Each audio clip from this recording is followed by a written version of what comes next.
एक दिन की बात है कि मुझे मेरी एक सहेली का कॉल आया। वह लंच के लिए बोल रही थी ताकि हम दोनों कुछ गपशप कर सके।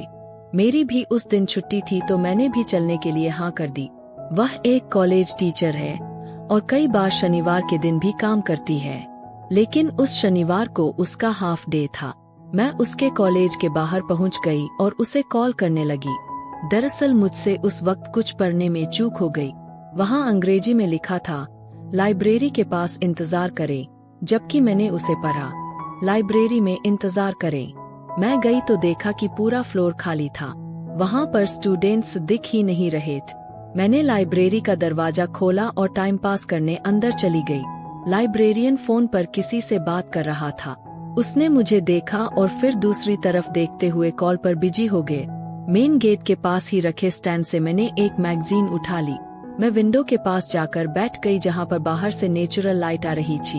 उस रूम के कोने में बैठे हुए मुझे दूसरे कोने से आ रही कुछ आवाजें सुनाई दी।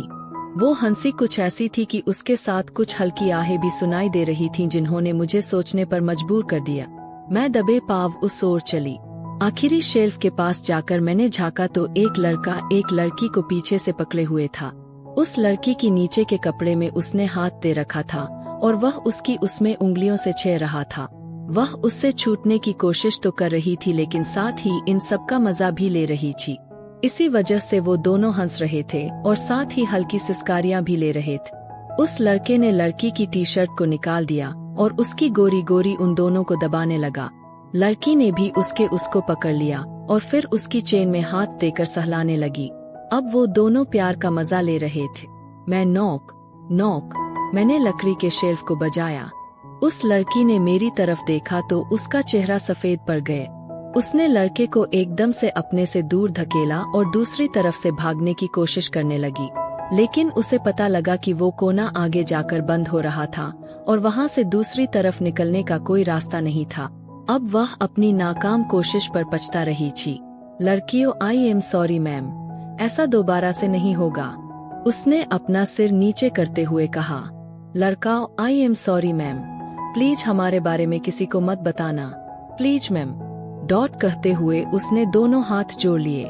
जब उस लड़के ने भी मुझे मैम बुलाया तो मुझे लगा कि गलती से इन्होंने मुझे कॉलेज का स्टाफ समझ लिया है। उस समय मैंने जीन्स की बजाय शूट पहनी हुई थी, जिसके कारण उनको गलतफहमी हो गई थी। मैं क्या, तुम ये सब कहीं और कर सकते हो? लड़की, मैं इसकी गर्लफ्रेंड नहीं हूँ, ये तो बस बहकने के कारण हो गया।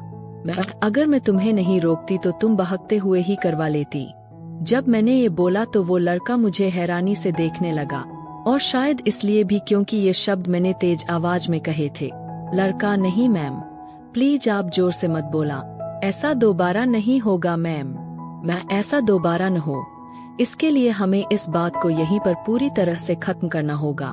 मैंने उस लड़की को गंभीर सी नजर से देखा और उस लड़के के पास खड़ी होने का इशारा किया। मैं, तुम दोनों अब अपने कपड़े निकाल लो। उन दोनों ने एक दूसरे को देखा और फिर मेरी तरफ एकटक देखने लगे।